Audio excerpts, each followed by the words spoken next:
So now that you've had the opportunity to see how to proceed in a case where the readiness assessment indicates that the patient is green light go, and also we've addressed the ambivalent yellow light situation, in this video we want to focus in on those that really are not ready to proceed forward.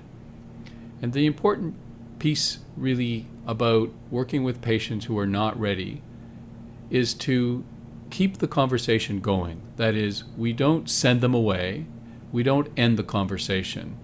That we recognize by virtue of the readiness assessment that although they're not ready to go, and we can explicitly acknowledge that based on what you're telling me, I understand that you're not ready to adjust your insulin.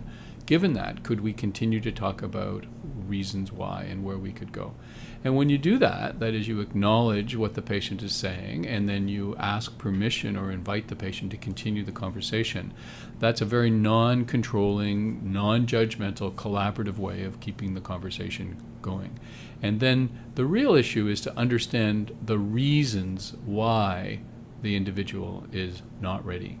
And as you can see in this slide, that the main reasons that we want to focus on have to do with the perception of insulin, in particular psychological insulin resistance, potential fear of hypoglycaemia because adjusting insulin will actually lead to lower sugars, which has the potential for hypos. General motivation around all the extra work that's required when you start to add more treatment to your regimen, or the cognitive comprehension component that some of our patients might experience in terms of aging or cognitive decline. So when we're looking at cognition and comprehension, if you feel that there is a decline in this, one of the tools that can be used is the Montreal Cognitive Assessment Tool, which is a validated neuropsychological assessment that's looking into, visuospatial, naming, memory, attention, language, abstraction, delayed recall, and orientation. And we will produce a supportive video on actually how to use this tool to validate if there is a cognitive decline. When working with red light situations where patients are not ready to start adjusting insulin, it's very important for us to be mindful of this concept that has been shown to be quite powerful in type 2 diabetes, and that is psychological insulin resistance, which reflects attitudes that individuals have that actually interfere with their willingness to follow our recommendations. These types of attitudes have been shown to be quite common and that they apply to quite a large number of our patients. And these involve things such as the perceived loss of control, the perceived disease severity increasing. As long as I'm on pills, I have a minor form of diabetes. Insulin would mean that I have a major form. Injection-related anxieties, perceived the lack of gain, insulin representing a personal failure. So even though we have this situation where people maybe buy the idea that they can start insulin, then don't think that just starting insulin means that psychological insulin resistance is actually over. As a matter of fact, it may be that that's kind of the patient's compromise. That is all they'll give us is starting insulin, and because of psychological insulin resistance, they will not give us more. So these attitudes can be adapted by providers to conduct an individualized assessment of patients. Just imagine that you've identified somebody who's not ready to adjust their insulin. You could ask questions such as, do you feel that adjusting insulin will take control or freedom away from you? Do you think that adjusting insulin means that you have failed? Are you nervous or anxious about adjusting insulin? Do you think that adjusting insulin will be more work than it's worth, that you will not gain anything out of this? Do you think that adjusting insulin means that your disease is more serious?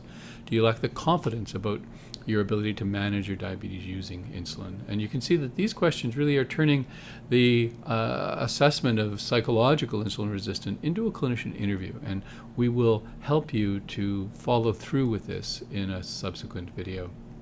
So when you're addressing the red light scenario, fear of hypoglycemia is a very common issue that we need to help our patients through. And again, we're going to create a separate video that will guide you through a program that we've created to help you with the management of hypoglycemia. But in this video, the idea is to provide the context for you. And the context is that hypoglycemia by many of our patients is experienced as a traumatic fear. So it's not just a stressful event, but it's something that has a huge psychological input. As a result, we know that traumatic fears do dominate. They elicit avoidance and safety behaviors. And of course, what's the best way to avoid low is to be high. So it's often the case that this compensatory hyperglycemia following the experience of hypoglycemia is actually a coping response. So what we'd like you to think about is how you can routinely screen for hypoglycemia concerns in your patients, and then we'll follow this up with a strategy for reducing or managing this. And so you could ask your patient really two questions. To what extent do you agree with the fact that you may worry about risks of hypoglycemia, or worried about nocturnal hypoglycemia? Now, once you've got a sense of how the hypoglycemic experience impacts the individual, we can identify strategies for managing fear of hypoglycemia. And I will just quickly review those. The first step is to normalize the fear response. We need to help our patients understand that avoiding lows makes perfect sense. But educate the patient that fear is the normal response. Ask permission to explore fear reduction. That is, we get to glucose control really through fear control. And we can explore behavioral strategies to manage the fear of hypoglycemia. That involves determining what the patient's safety margin is, where they feel that they would be safe with regard to blood sugar range. And then using graduated behavioral exposure, we can help the psychological safety and the medical safety ranges actually get closer and closer together. The final general issue to talk about in this video of red light scenario is when the patient is really not excited about increasing the amount of work that they do in their diabetes regardless. And we see this in our clinics all the time where people feel like, well, I've done enough, haven't I? Why do I have to keep doing more? And so this may be more than just specific hypoglycemia or insulin. And we're really asking our patients to do more work and not all ready to do so. And so what we need to be mindful of in a scenario like this, and this again is akin in the spirit of keeping the conversation going, is that this general lack of motivation can be explored by focusing on what we call health beliefs, and in particular two types of health beliefs. The first are what we call common sense beliefs. So what are the stories that people tell us?